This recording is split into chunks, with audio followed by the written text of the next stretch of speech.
Olá, tudo bem? Paz do Senhor. Sejam todos bem-vindos. Na live de hoje, eu e o apóstolo Delfino vamos estar falando sobre rompendo limites. Quando falamos de romper limites, estamos falando de limite que as pessoas querem impor para a gente. Você não pode isso, você não é bom o suficiente, você não conhece o suficiente, Deus não te usa o suficiente. Então nós vamos estar abordando alguns versículos bíblicos e um pouco de entendimento também do alto para falar sobre isso. Então deixe sua pergunta também e nós vamos esclarecendo aí no decorrer da live. Um dos pontos é: por trás dos seus limites estão suas maiores conquistas. Pessoas, a paz do Senhor, apóstolo Delfino, tudo bem? Meu amigo, tudo bem? Vamos aí. Isso. Hoje nós vamos falar sobre limites, rompendo limites. Isso. Vamos estar juntos. E aí, você já Opa. começou falando aí alguma coisa? Falei, a última frase que eu falei foi: por trás dos seus limites estão suas maiores conquistas. É, Comecei falando eu aqui. acabei de dar uma frase no meu culto que eu falei para as pessoas o seguinte: o lugar mais seguro da sua vida é no campo de batalha. Porque no campo de batalha você vai estar alerta, você vai estar com as armas apropriadas na mão e vai estar lutando contra o seu inimigo.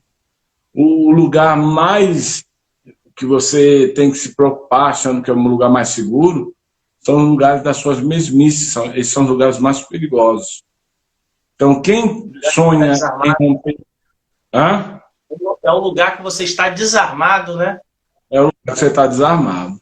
O lugar mais perigoso para as ovelhas é quando o seu pastor não está olhando com a vara e o cajado na mão, e quando ela está pastando ali sem levantar a cabeça, com a cabeça baixa, ela não consegue enxergar o inimigo, né? Então, o lugar mais seguro da nossa vida é o lugar onde nós devemos travar as nossas batalhas. E aí não tem como, né? Para romper o limite, só com batalha. Ninguém vence limite sem batalhar. Eu já ouvi uma vez falando que quem era Davi antes de Golias e após Golias, né? Batalha. Isso, isso.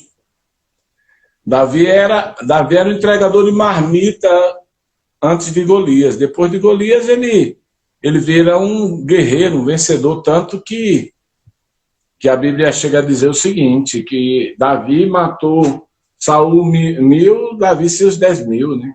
Então, Davi se projetou depois de uma batalha, quando ele decidiu romper os limites ali, né? Que estava sendo colocado ali, não só pelo seu irmão, mas também pelo o rei Saul, né? Que o limitava, dizendo que ele era uma criança. O Saul via ele como criança, Eliabe via ele como pastor e Golias via ele como aquele que chotava cachorro, né? Aquele que corria atrás de cachorro. Verdade. Então, cada um tem uma visão diferente de Davi, mas o que Davi tinha a respeito dele é: eu sou mais que vencedor, né? E isso fez E, a diferença. e Deus o via como o próximo rei. Deus o via como o próximo rei, né? Verdade. Davi não estava pelas opiniões das pessoas, mas pela direção de Deus. Porque pessoas dão opinião, Deus dá direção. Verdade. E isso é muito importante, porque quem tem tendência a dar muita opinião, é muito difícil ter um bom discernimento para dar direção. É bom, Vamos gostei. lá. É,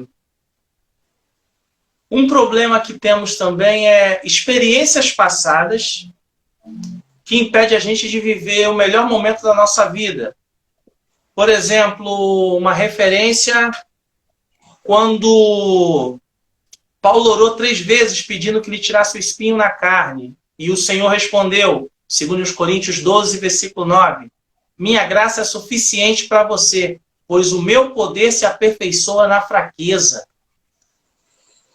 Bom, eu gosto dessa afirmação do apóstolo Paulo, porque ele faz uma oração a Deus por causa de alguns insultos, de alguns inimigos.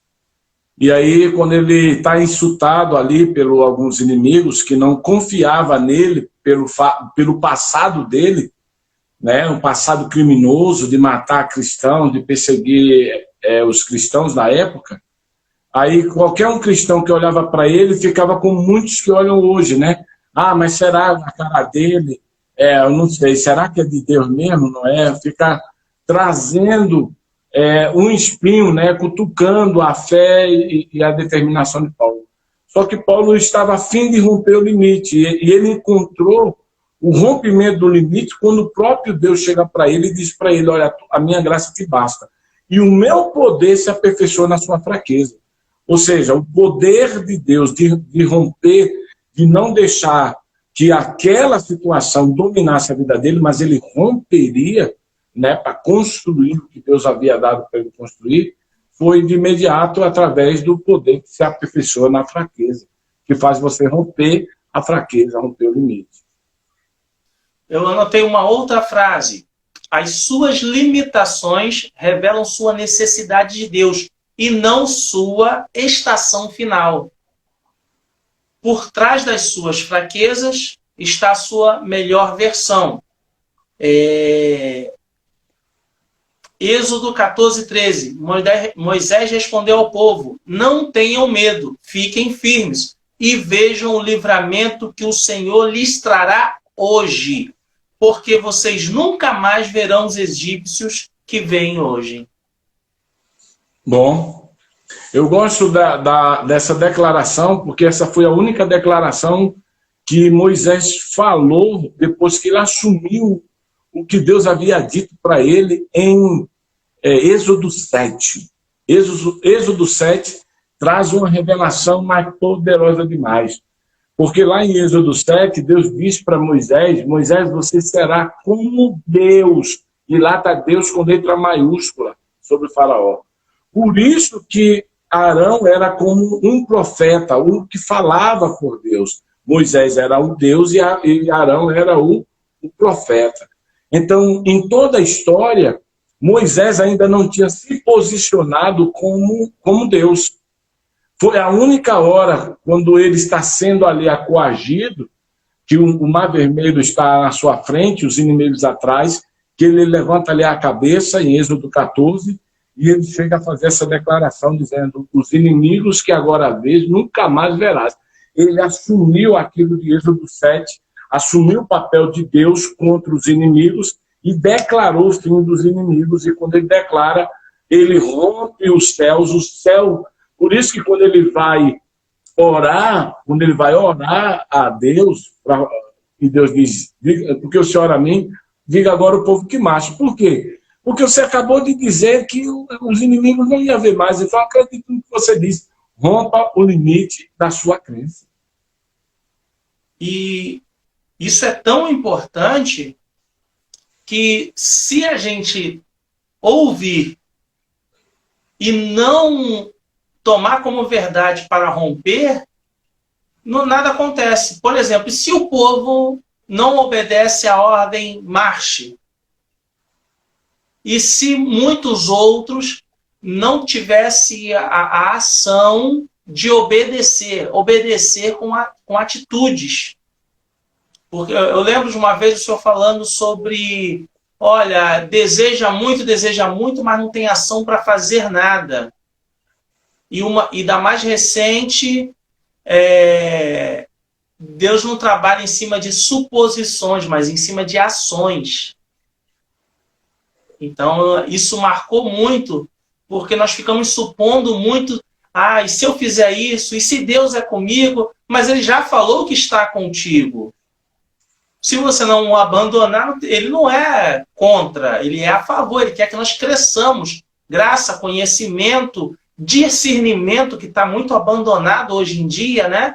Como é que eu vou romper sem discernimento? Eu posso romper por lado errado. Verdade, verdade. Tem uma máxima que eu gosto de usar. Eu gosto das frases. Alguém uma vez chegou para mim e disse: o senhor é um pregador de motivação, usa muita frase de efeito. Eu disse: não, cara, eu não uso frase de efeito, eu uso princípios.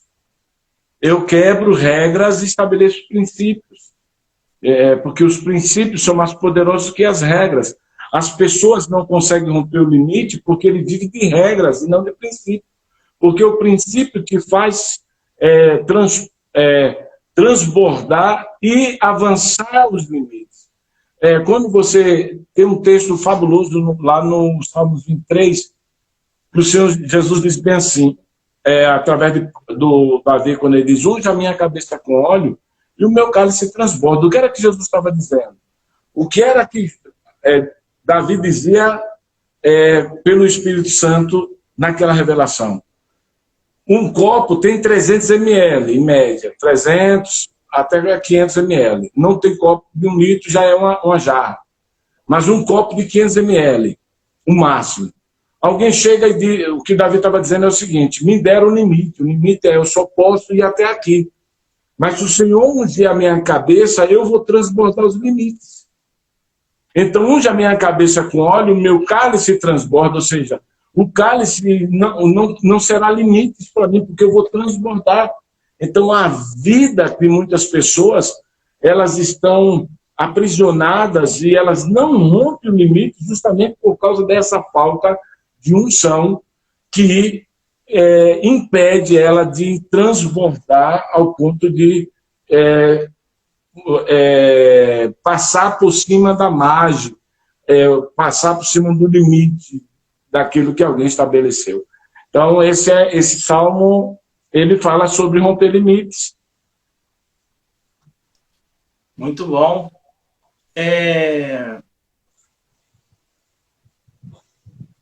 Eu anotei aqui também Gênesis 35:10. Seu nome é Jacó, mas você não será mais chamado de Jacó, seu nome será Israel.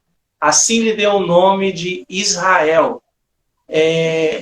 Botei isso sobre tomar posse da sua verdadeira identidade em Deus.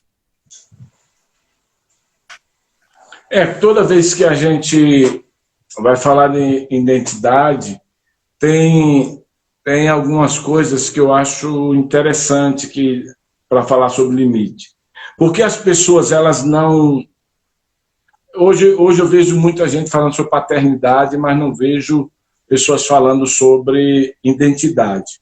Nós temos que entender que Deus estabelece uma identidade no Éden e ele estabelece uma identidade através de Jesus. No Éden, ele disse: façamos o homem conforme nossa imagem, conforme nossa semelhança.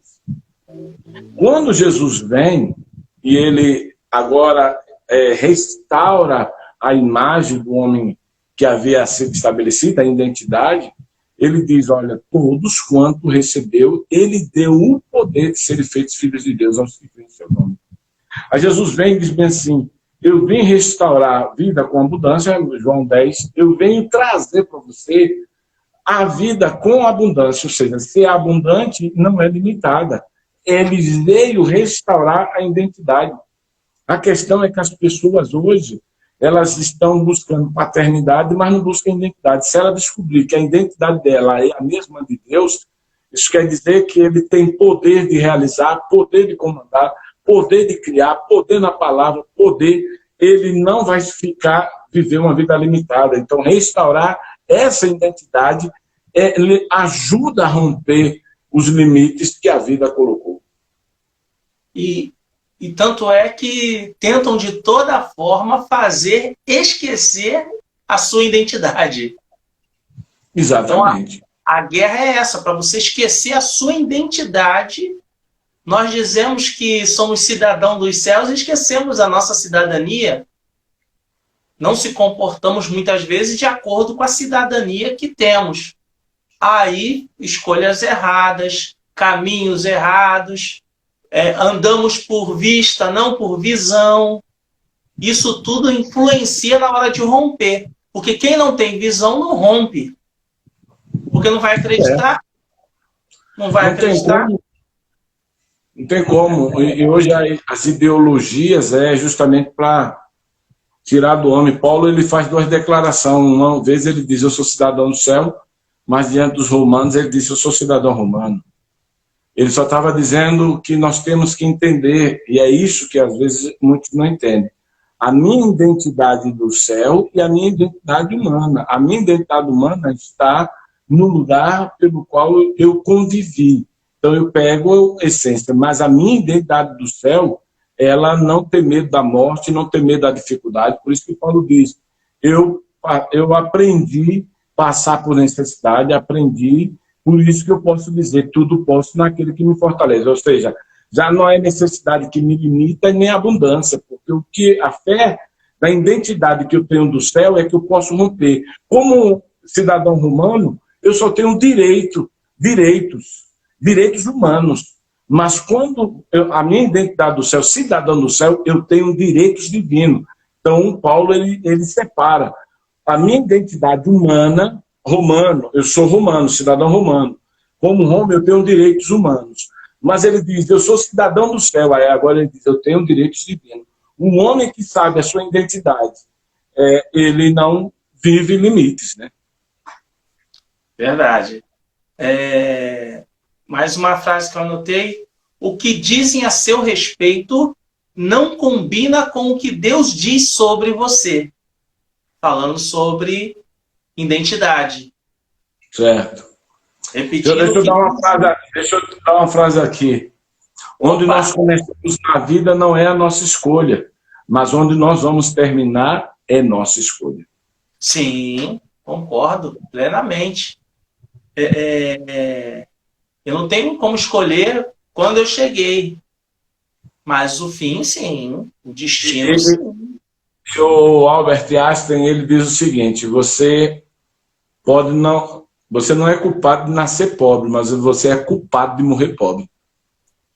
Verdade.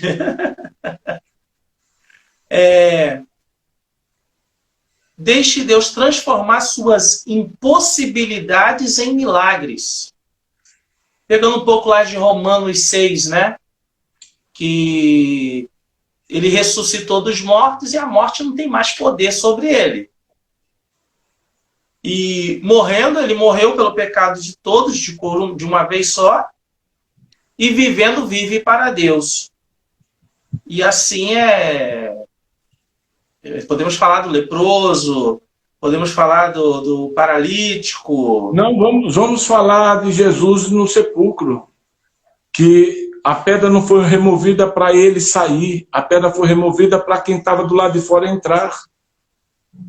Verdade. Então, quando Jesus ressuscita, a pedra não foi removida para ele sair, ele passou pelas paredes. Isso é uma prova que quando ele chega no cenáculo, onde todos estavam, ele rompe o limite, as barreiras, ele passa pelas paredes, chega lá e diz, Pai, seja convosco. E eles ficam assustados. Aí a pedra do sepulcro removida, ele só removeu para colocar um anjo lá e para que os mortos entrassem para entender que a morte, você tem acesso à morte, mas o Senhor da vida está lá dentro para te dar vida. Então ele ressuscita. A pedra não foi removida do sepulcro de Jesus para que ele pudesse sair, foi removida para que quem estava morto pudesse entrar e encontrar a vida. Por isso que o anjo diz, por que você procura no meio dos mortos aquele que vive? Ele rompeu os limites da vida, ele venceu a morte, os agrilhões da morte foram quebradas. Por isso que Paulo diz, ó morte, onde está a sua vitória? Ó morte, onde estão seus agrilhões? Jesus venceu a morte, rompeu o limite. Ninguém tinha rompido o limite ainda. Então Jesus vem e diz, não precisa remover pedra para mim, eu já aprendi a romper limites. Não, verdade. Em Lázaro, as pessoas removeram a pedra. com Jesus já estava removida. Vamos lá, vamos entrar lá, vamos ver cadê o corpo. Muito boa mesmo. Isso aí. Vamos lá. Eu anotei um ponto aqui. Estamos limitados em nossas iniciativas de oração, jejum, leitura bíblica, estudo. Tudo que fazemos para Deus representa semente que espalhamos.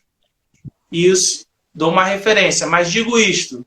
Aquele que semeia pouco, pouco também ceifará. E aquele que semeia em abundância também ceifará.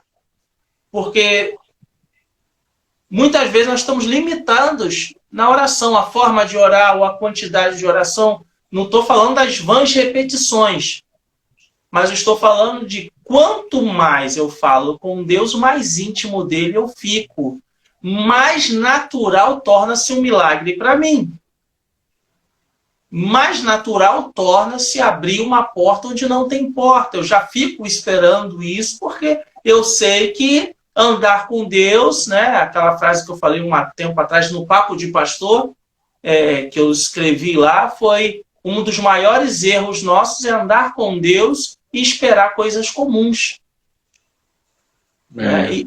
E talvez um dos nossos erros ainda seja entender nossa cidadania e não se comportar, não viver segundo ela.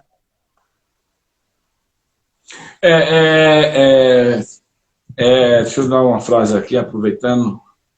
A questão é, não abra a tua boca para falar onde você está, mas para falar onde você deseja estar. O problema é que a oração, e muitas pessoas, todas as vezes que ela acorda de manhã e ela vai orar para Deus, ela abre a boca para dizer, Senhor, eu estou sofrendo, eu estou com dívida, eu tenho dívida, eu tenho isso. Ele não abre a boca para dizer, Senhor, eu estou sem dívida, eu não estou com problema. Porque ela não abre a boca para dizer onde ela quer estar, mas ela abre a boca para dizer onde está. Então, não é onde você está, é onde você quer estar. Onde você quer estar é mais importante do que onde você está. Quem quer romper limite tem que entender que abrir a boca é gerar uma vida ou uma morte. Você pode gerar um desejo onde você quer estar, ou você pode simplesmente continuar dizendo onde você está. Eu prefiro dizer onde quero estar do que ficar afirmando onde eu estou. Somos dois. Eu prefiro já estar olhando lá, porque aí eu já vou... se acontecer alguma coisa no caminho, eu não perco a direção que eu quero chegar. Então eu já olho lá na frente, já entrego minhas orações lá, já pensando lá na frente. E Paulo também fala disso, né? Em 1 Coríntios 14, 13, ele incentiva a gente a querer mais também, né? Por exemplo, quem já conquistou alguma coisa tenha novas ambições. O que diz aqui no 1 Coríntios 14, 13? O que fala em língua, ore também para que possa interpretar. Ou seja, você já tem, mas queira mais também. Queira mais não só nessa terra, mas também de Deus. Bom, em todos os aspectos, né? Deixa eu pôr mais uma pilha numa palavra aí. Opa! O que a gente tem que entender é o seguinte, nós não temos que agir segundo as nossas ideias, temos que agir segundo as ideias de Deus. Porque quando agimos segundo a ideia de Deus, nunca vamos experimentar o fracasso, mas quando agimos segundo nossas ideias, sempre vamos experimentar o fracasso. Então, o que as pessoas têm que entender é o seguinte, por que eu ainda não rompi na vida? Por vários motivos. Eu poderia falar de paradigmas, eu poderia falar das dissonâncias, eu poderia falar de muitas coisas técnicas, até para tirar algumas pessoas das suas ancoragens, das suas formas de pensar. Mas eu quero usar esse gatilho para dar para a pessoa um norte. São as ideias de Deus quando nós agimos de acordo com as ideias de Deus, que nos leva ao que sonhamos. Então, agir de acordo com as ideias de Deus. Ah, mas qual é a ideia de Deus? Ele diz que o pensamento dele é mais alto que o nosso. Ele baixa o nível quando ele vai para Jeremias capítulo 29, versículo 11, e ele diz bem assim: eu sei que pensamento é ao vosso respeito. Logo ele revela qual é o pensamento dele. Alguém me perguntou: apóstolo, o senhor lê a Bíblia para quê? Eu disse: só para saber o que é que Deus está pensando. Eu bem sei o pensamento que tenho sobre vós. Pensamento de paz e não de mal, para te dar o fim que você deseja. Então, alguém me pergunta: você lê a Bíblia para quê? Não, só para saber o que é que Deus está pensando. Sabe por que as pessoas leem a Bíblia para dormir? Porque não interessa para elas o que Deus pensa. Por isso que elas vivem nas mesmices. Elas querem dar um giro de 360 graus para voltar para o mesmo lugar. E se faz isso aqui, ó. Voltou para o mesmo lugar, ó. Mesmo lugar. Ah, vamos dar um giro de 360 graus. Voltou para o mesmo lugar. Viu muita coisa boa, mas aí começou a se distrair e voltou para o mesmo lugar. Seguiu os seus próprios pensamentos e deixou de seguir as ideias de Deus.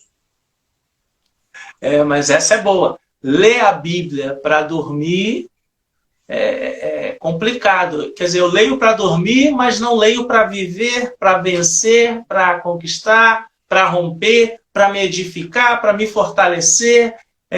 Tem tanta coisa. A Bíblia é um manual completo para todas as áreas e toda e qualquer situação. Eu digo que, quando eu estou dando treinamento para obreiros, apóstolo, eu costumo dizer que a Bíblia ela tem que ter o cheiro das nossas mãos e não poeira. Bom, olha o que é que diz aqui no Salmos. Primeiro, todo mundo lê, mas não se atém a um texto que está aqui já no final. Diz assim: como é feliz aquele que não segue conselhos de ímpio, não imita a conduta do pecador e nem se assenta na roda dos escarnecedores. Ao contrário, sua satisfação está na lei do Senhor, e nesta lei medita de dia e de noite. Ele é como uma árvore plantada à beira das águas correntes, dá o seu fruto no tempo certo, suas folhas não murcham, e tudo quanto ele fizer prosperará. Perceba que medita na lei do Senhor de dia e de noite, ou seja, eu descubro qual é o pensamento de Deus quando eu leio a Bíblia. Qual é o pensamento que Deus tinha sobre Moisés? Fazer ele libertador. Qual o pensamento que Deus tinha a respeito de Davi?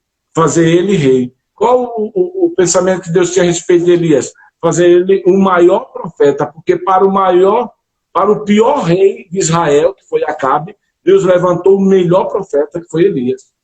Só que quando chega aqui, no versículo 5 diz bem assim, aí no 4 diz: não é o caso dos ímpios, porque eles são como uma palha que o vento leva. Por isso os ímpios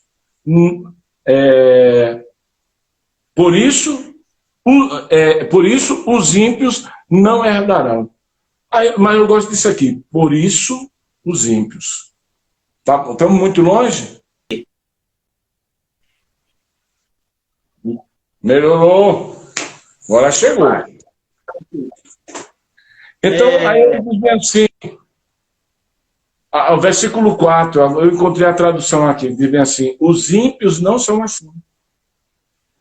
Ele está dizendo bem assim: olha, o homem que se desvia do mal, que é feliz, que medita na palavra, de dia e de noite, que são como uma árvore plantada junto a ribeiro, que não murcha, que não dá. Aí ele diz bem assim: os ímpios não são assim. E era essa tradução que eu estava buscando.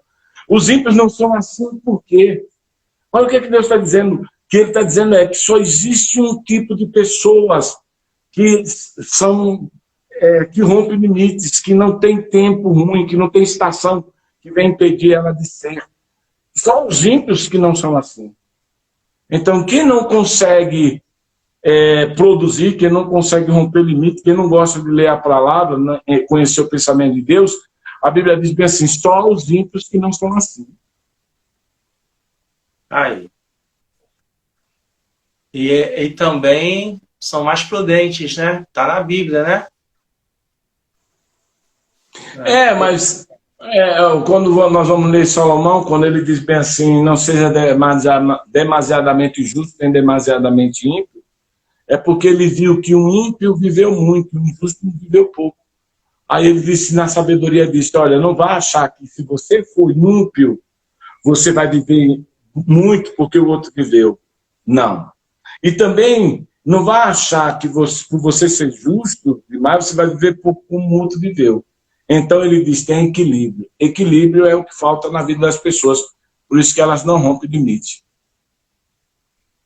Verdade. Eu não podia deixar de falar de Atos 1:8, né? É um incentivo, né? Para romper limites. Jesus falando aos discípulos, mas recebereis poder ao descer sobre vós o Espírito Santo, e ser-me-eis testemunhas, tanto em Jerusalém, como em toda a Judéia e Samaria, até os confins da terra. Ou seja, recebereis poder ao descer sobre vós o Espírito Santo. Ou seja, rompimento de limites, né? Romper limites. Sim. E é engraçado que eu estava ouvindo um pastor, ele anunciando um trabalho na igreja dele, que ele falou o seguinte, vamos buscar o Deus que nós deixamos de buscar. Buscar o Deus esquecido. Esse foi o tema. Vamos buscar o Deus esquecido. E aí, quando eu fui ver a frase, vamos buscar o Deus esquecido, o doce Espírito Santo. Então, o Espírito Santo, ele é poder para romper limites. Quem é cheio do Espírito Santo, esses dias alguém me perguntou, apóstolo, o que é ser cheio do Espírito Santo? Eu disse, no mínimo, eu tenho que encontrar 5 frutos. E aí ele disse, mas não é falar em línguas? Também. Falar em línguas são as suas evidências. Mas os frutos é a garantia da espécie da árvore. Jesus disse, toda árvore se conhece pelos seus frutos. Ou seja, se logo o Espírito Santo tem que produzir 9 frutos, então o que é que vai dizer que uma pessoa cheia do Espírito? Aquele que tem 9 frutos. E aquele que tem 3, ele tem um Espírito. Só tem 3 frutos. Alguém pode identificar? Pode. Então, ser cheio do Espírito está muito mais no conhecimento do que Jesus disse, encontrando os frutos do Espírito. E quando você encontra pessoas rompendo na vida, pode olhar que lá tem fruto do Espírito. E um dos frutos do Espírito é fé. É fé. E fé não é falar, fé é fazer. Eu preguei há pouco instante dizendo para as pessoas o seguinte, quando Pedro disse, Senhor, deixa eu ir ter contigo andando sobre as águas, a Bíblia diz que ele saiu do barco. Ele não só pediu, ele saiu. Não foi Jesus que tirou ele do barco. Não estou esperando Deus. Não, se você pediu, saia. Vai romper a tua tempestade. E aí eu usei uma frase lá, que foi a frase principal, que eu disse o seguinte, tem gente, a maioria das pessoas querem apenas que Jesus acalme a tempestade, mas não quer viver a garantia de chegar do outro lado. Sim. E sem contar também que, vem, né? Ele já pediu e foi. Mas tem muitas pessoas que estão esperando 3 confirmações, né? Deus tem que usar 3 pessoas diferentes, para poder confirmar. Então é complicado, né? Muito bom essa daí do fruto do Espírito, porque a gente pode falar isso na próxima live, hein? Frutos do Espírito. Sim. Evidências do fruto do Espírito, né? Sim, é um assunto importante. Ainda mais nesse tempo, né? Tô até escrevendo aqui, que eu já não cai no esquecimento, porque a gente ouve falar tanta coisa, mas pouca coisa realmente as pessoas estão se atentando, né? Nós falamos aqui hoje uma coisa que chamou muito a minha atenção sobre identidade. É uma coisa simples. Só que ela cai no esquecimento e a gente acaba esquecendo que é filho de Deus, que foi chamado por ele, e ficamos na vida, levando a vida de Davi antes de Golias. Eu tenho disposição para enfrentar o leão, para enfrentar o urso, mas ninguém me conhece, mas ninguém sabe quem eu sou. Eu já recebi a unção, mas não estou exercendo aquilo que foi ungido. Aí chega Golias, peraí, quem é esse aí? Mexeu com Deus, está mexendo comigo. Falou do meu Deus, está falando do meu líder. Peraí, quem é esse aí? Eu vou lá. Opa, primeira pergunta de Eliabe, se eu não me engano, né? O que você está fazendo aqui? Você, por acaso, quem é que está cuidando das ovelhas lá, no pasto? Na prática, você não deveria nem estar aqui. Ele foi lá entregar comida, foi levar coisa boa para eles, e a primeira coisa que ele escuta, vamos dizer assim, né? O que você está fazendo aqui? Bom, em outras palavras, você nem tem chamado, você nem foi chamado. A questão hoje é que tem muita gente segurando a história da vida dele, né? Eu mandei uma mensagem aí, você ouviu? Solta o rabo do gato, que a mãe tinha uma família. A família, eu vou falar. A mulher tinha um gato e um filho perverso, né? E o filho o tempo todo tenta machucar o gato. E aí, de uma hora para outra, a mãe está lá na cozinha e ouve um gemido, um miau estridente do gato. E grita para o menino: menino, meu filho, solta o rabo do gato. Ele disse: não, eu não estou segurando, não, eu estou pisando. Na verdade, quem está puxando é ele. Para de puxar o rabo do gato. Ele disse: não, eu só estou pisando, quem está puxando é ele. A história da nossa vida, ela está nos puxando, mas a gente insiste em pisar no rabo da nossa história, segurando, ficando de pé, quando a gente deveria estar rompendo o limite para conquistar. Eu tenho uma máxima aqui que eu coloquei: o fracasso, ele só existe quando você não aprende. Eu já falei isso. Se você errou, você não fracassou. Se você aprendeu, mas você não aprendeu nada, você fracassou. Eu usei uma frase, você ouviu, que eu disse o seguinte: a glória do homem não é nunca cair, mas é levantar mais forte depois de cada queda. Então, não adianta. A nossa história está querendo andar, a vida está querendo nos oferecer histórias belíssimas, mas às vezes estamos de pé sentando no rabo do gato da nossa história, e aí Deus está lá do céu dizendo: rapaz, solta o rabo do gato, solta o rabo do gato.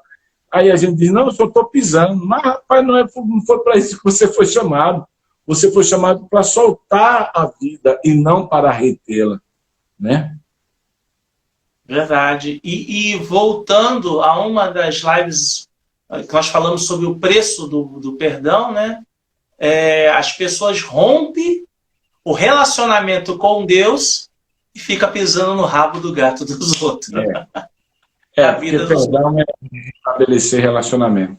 Eu coloquei uma frase aqui que eu disse bem assim: a única vez que realmente falhamos é quando paramos de aprender com os nossos erros.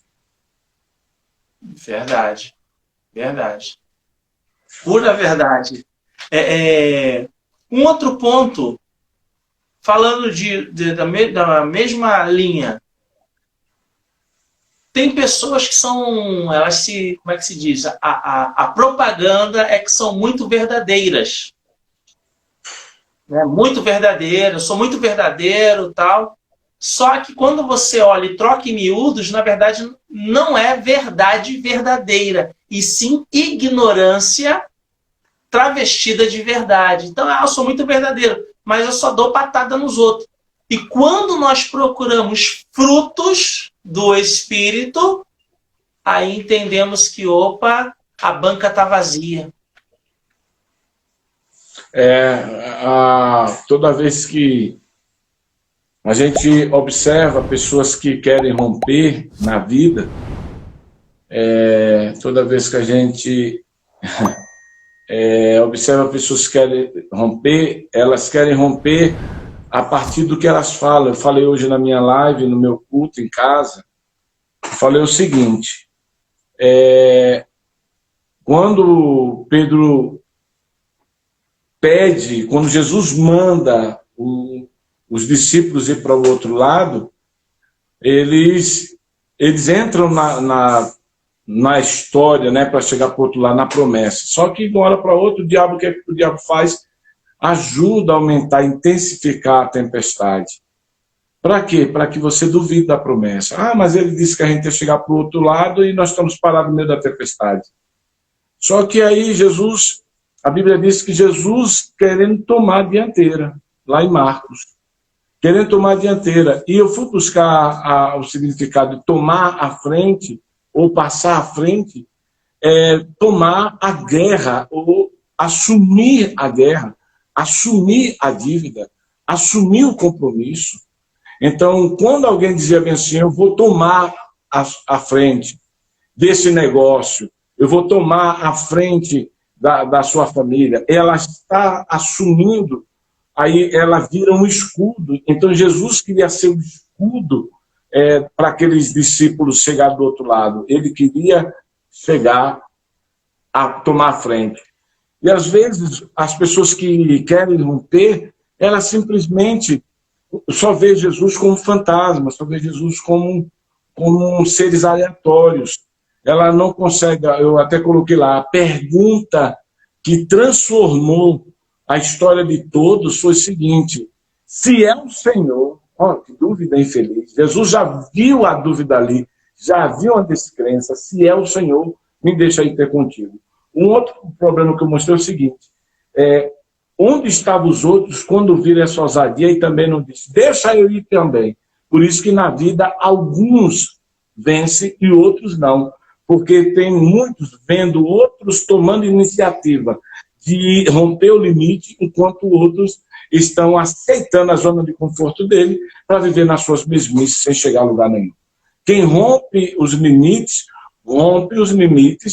porque estão se atirando nos braços de Jesus, acreditando que ele é capaz de fazer. É isso que está faltando hoje. Verdade.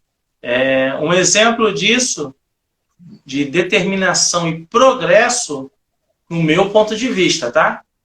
Foi o profeta Eliseu. Enquanto acompanhava Elias, foi aconselhado a ficar em alguma cidade por onde passavam. E, fica aí que eu vou um pouquinho mais à frente. Viva o Senhor, viva a tua alma, que não te deixarei. Colou lá junto. E em 2 Reis, capítulo 2, do versículo 1 ao 15, que é a história, né? Perseverou, ele insistiu em ficar do lado daquele homem de Deus. E recebeu a porção dobrada do Espírito. Muitas vezes, o simples fato de eu querer ficar do lado me traz bênção, e me ensina a romper. Porque eu vejo além, se você vir, quando eu for tomado de ti, será feito conforme tu desejas. Como é que eu vou... Sim, pode seguir. E eu gosto quando Eliseu é questionado e ele é questionado 3 vezes, né? Nas 3 cidades, Gigal, Betel, e outra cidade que eu não lembro agora. Ele é questionado pelos profetas daquela região. Seu mestre vai ser levado. E você vai fazer o quê? Ele disse, eu estou atrás do meu propósito. Mas se ele for levado, você vai ficar só e tal. Aí você percebe que os 50 profetas ficaram cada um na sua cidade, mas queria impedir Eliseu de romper o limite. Só que rompeu Eliseu para onde Elias ia, ele estava na cola, porque ele queria mais do que o que os outros queriam. Então sempre vai ser assim: quem quer mais do que o que os outros querem, vai ter mais do que o que os outros têm. Eu vou repetir: quem quer mais do que o que os outros querem, sempre vai ter mais do que o que os outros têm. Exatamente. Não seria também aquele ponto de, se eu tiver sonhos sem propósito, eles se frustram. Porque o propósito é o meu norte, né? Tem um propósito. Porque se eu tiver sonho, meu sonho hoje é um, amanhã pode ser outro. Eu posso desejar uma coisa hoje e não desejá-la mais amanhã. Mas se eu tiver um propósito, ele me mantém até chegar ao propósito qual eu me programei. Independente da adversidade, independente do tempo, independente do que falam sobre mim, né? Porque uma das frases que nós falamos aqui hoje, deixa eu até repassar ela aqui. Cadê aqui? O que dizem a meu respeito não combina com o que Deus diz sobre você. Isso aí. Na verdade, eu acho que as pessoas têm que parar de ver as coisas como elas são e começar a ver as coisas como a fé diz. Entendeu? Então, tem muita gente que só vê as coisas como elas são, mas não consegue ver as coisas como a fé diz. As coisas como elas são, elas não mudam, é um fato. E a única coisa que pode mudar um fato é a fé que rompe limites. As pessoas que vivem o tempo todo olhando para o fato não conseguem ver a fé. Então, uma das coisas que alguém tem que entender, que quer romper limites, quer avançar na vida, é parar de ver as coisas como elas são e começar a ver as coisas como a fé diz para ela. A fé não está na vista, mas está na crença. Então, quem vê muita vitória, vê pelo que imagina e não vê pelo que os olhos mostram. Então, hoje, tem muitas pessoas olhando a vida com os olhos naturais. Ah, mas é um fato, eu não posso fugir disso. Ah, eu não posso fugir disso. Você pode fugir, eu fujo. Ah, a realidade é que está todo mundo com medo. Tá, mas eu não sou todo mundo. Seu nome é todo mundo? É verdade. O meu nome é Daniel. Então, quem é todo mundo? Se a pessoa que está nos assistindo for todo mundo, então todo mundo vai viver o medo dela. Então, ver a vida a partir do seu ponto de vista é simplesmente viver limites.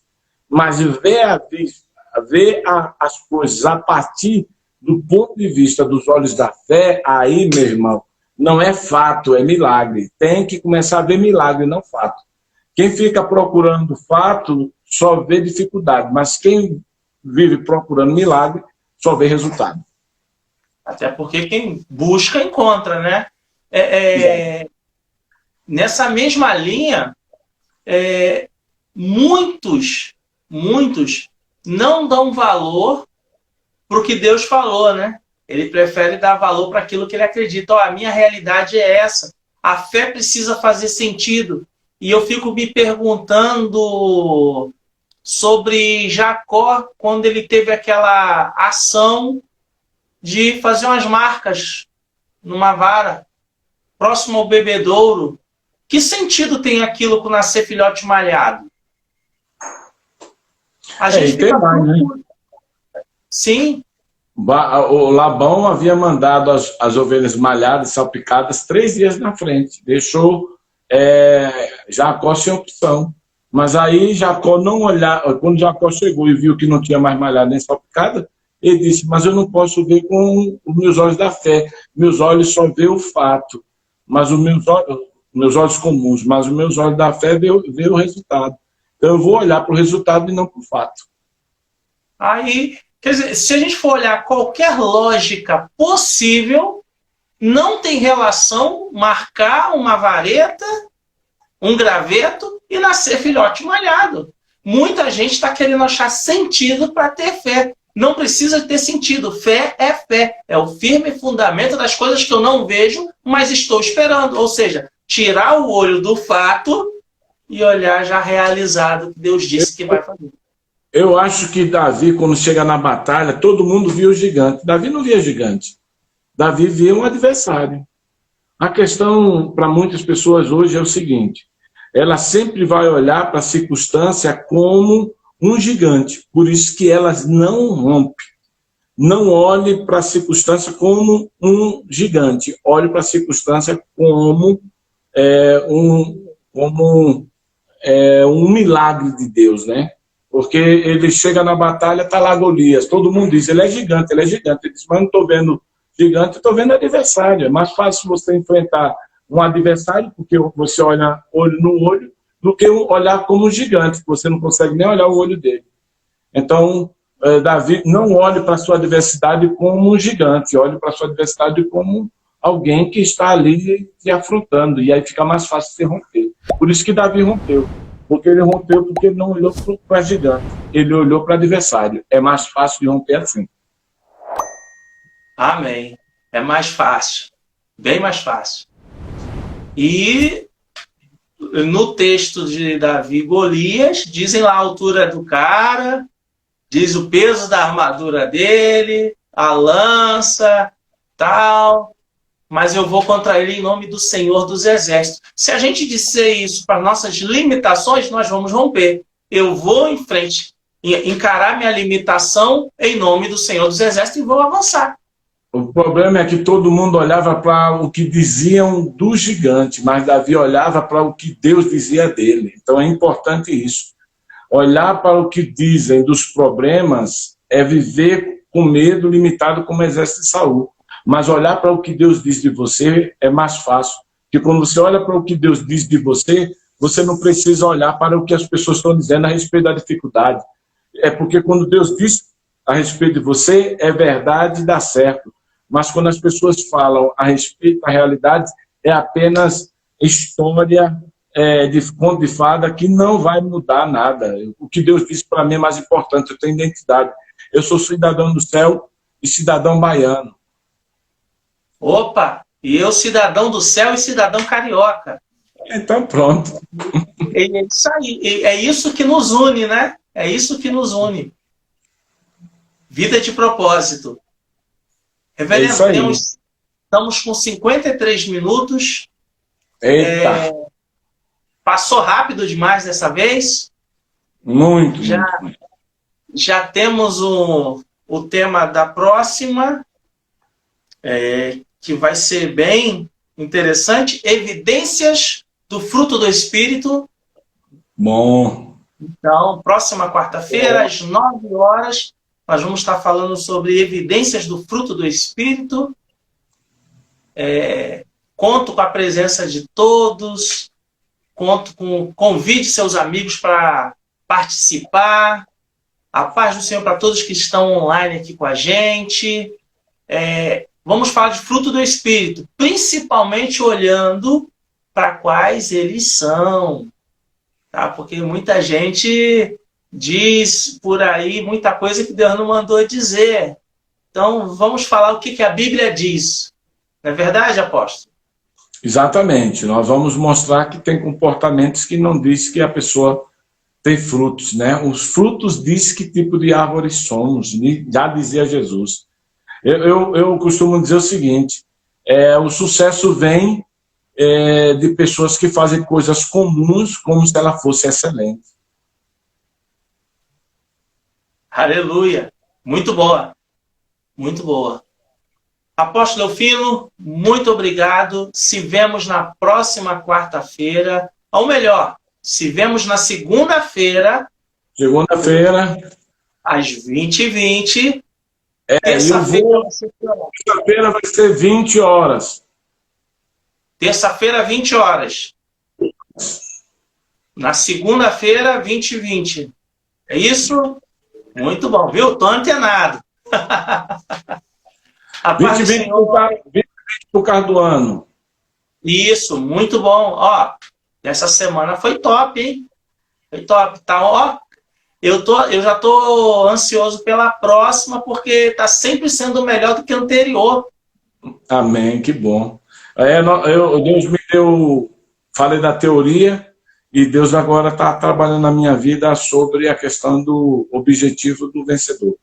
Até lá eu vou ver, porque o objetivo se confunde com meta, se confunde com foco, e às vezes a pessoa ela acha que o objetivo tem a ver com meta, e vai muito mais além. Não, concordo plenamente. Vai ser bênção como todas as outras. Amém. E na terça-feira, falando sobre relacionamento, não estou certo? Exatamente, vou dar continuidade falando sobre o que é casamento, porque eu trato o relacionamento. O relacionamento vem antes do casamento. Eu falei sobre 3 relacionamentos que não fazem casamento. O primeiro é não se relacionar como amigo. O segundo é não se relacionar como sócio. E o terceiro é não se relacionar como rival. Quem se relaciona como amigo, como sócio, como rival, não faz casamento, porque casamento se relaciona em um outro nível. Só quem sabe é quem estava na live, e aí só na próxima terça. Exatamente. Eu lembro de uma das falas durante essa aula, foi sobre não existe mais eu, agora é nós. É nós, Não é é porque meu, agora é nosso. antes você dormia numa cama só, agora você dorme em uma cama com dois. Então não é mais a minha cama, é a nossa cama, né? Não Nossa é mais a minha. casa. Viu? Eu estava antenado. Estava antenado. Parabéns, obrigado pela sua participação. A paz do Senhor. A paz, Deus É sempre um abençoe. prazer estar ao seu lado. Sempre um Não, prazer. prazer meu, prazer meu. Deus te abençoe, estamos juntos. Até o fim. Opa! A paz do Senhor para todos. Que Deus abençoe. Em nome de Jesus.